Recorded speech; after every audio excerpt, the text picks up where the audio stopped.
speech by Suella Braverman in the House of Commons just now, it wasn't quite Geoffrey Howe, because she is no Geoffrey Howe. If you know your Tory politics, Geoffrey Howe gave a speech that pretty much brought down Margaret Thatcher. I don't think she's done that yet to Rishi Sunak, obviously, in this instance. But I would say also, nor was it a resignation speech. She was sacked. She was given the right to, act as though it was a resignation, but she was sacked. It is now or never. The Conservative Party faces electoral oblivion in a matter of months if we introduce... The Conservative Party faces electoral oblivion in a matter of months if we introduce yet another bill destined to fail.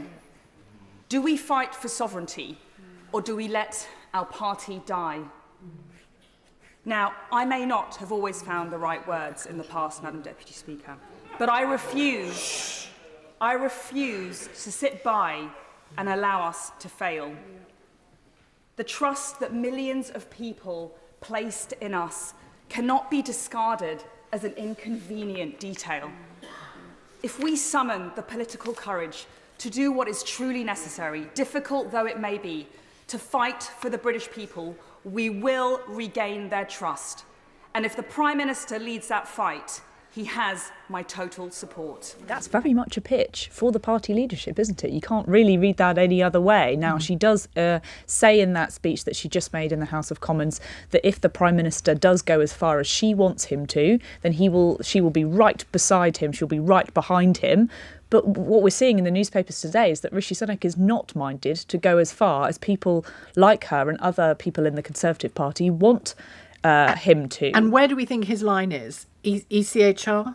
So it sounds very much like the Prime Minister's emergency legislation, which, again, we have been promised for 3 weeks. Suella Braverman is completely right about that, which has not come forward yet. It sounds like Rishi Sunak is going to essentially carve out parts of the Human Rights Act to apply to our asylum laws, which he feels will circumnavigate the Supreme Court judgment that we had a few weeks ago and will allow us to take off those flights to Rwanda. But the red line, it appears, for him, is disapplying parts of the European Convention on Human Rights. Now, there are lots of Conservative MPs that say that that is a red line for them. It's a step too far. And those people are more moderate Conservatives. They've been speaking out over the last 24 hours saying absolutely not. If Rishi Sunak does this, he will be in big trouble. There have been reports that there could be up to 10 ministers that could resign over this. I personally think that's quite overblown. They're just trying to make their feelings, the strength of feeling known. But yes, Rishi Sunak has obviously been in the middle of this tug of war between these two parts of the party, and it sounds like he's very much trying to go down this middle route and try and appease both parts of his party, but they are not, both of them are not going to be happy, are they? And based on what you said to me yesterday about James Cleverly, he is more likely to be on the Sunak side of this particular argument over the ECHR. Yes, and it's important to stress that the conversation at the moment is not about leaving the ECHR, it's about disapplying a part of it. But so many people see that as a step towards it and see them as essentially one and the same thing. Now, I think Rishi Sunak will leave the option of leaving the ECHR on the table potentially for next year's election when it does come, because if he can't get those flights off to Rwanda, if he can't get his migration policy through, he has to have a plan B and a plan C. And that's where I see it going next year. I see him leaving the door open, but saying, not right now. We don't want to leave the ECHR right now. In terms of the countries that don't, Rishi Sunak is apparently concerned, with being aligned with countries like Russia, like Belarus, who, don't abide by human rights laws. And that's not the kind of country that the Prime Minister wants us to put ourselves on the world stage with, is it? When she, towards the end of the speech, was saying, this is about who governs Britain, this is about the people's fury, this is an emergency.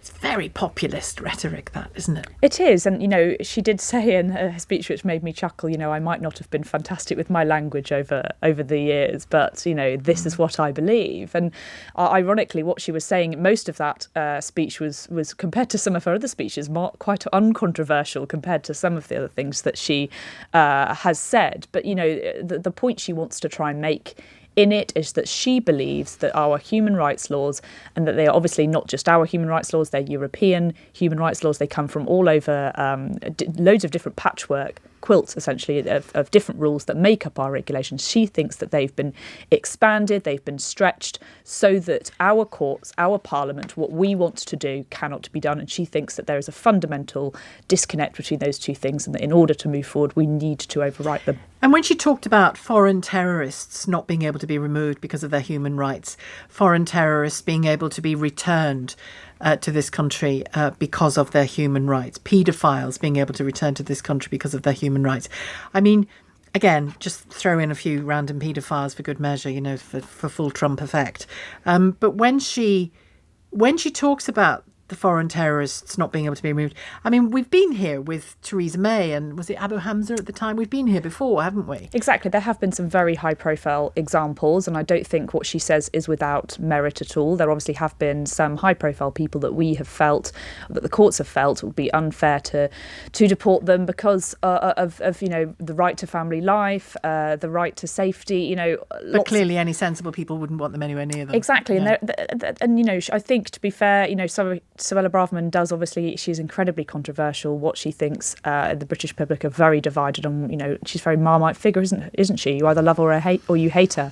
But she is bringing up very real concerns for many, many people, that they feel that there is little that we can do when there's wrong-uns, essentially, in this country, and that we can't really do anything about it. It'd be interesting to see. The question I'm going to put to our callers about this, they can obviously reflect on what she said and what they think of it. But what's their emergency? You look at the lives we are living at the moment. People really struggling with all kinds of elements of life, the cost of living, housing, you name it. Whether this to them feels like their emergency, I doubt it. I mean, clearly it's an important topic and it's very important to certain people, but I doubt it. But we'll take the temperature on that. But thanks, Natasha. Good to have you on the programme again.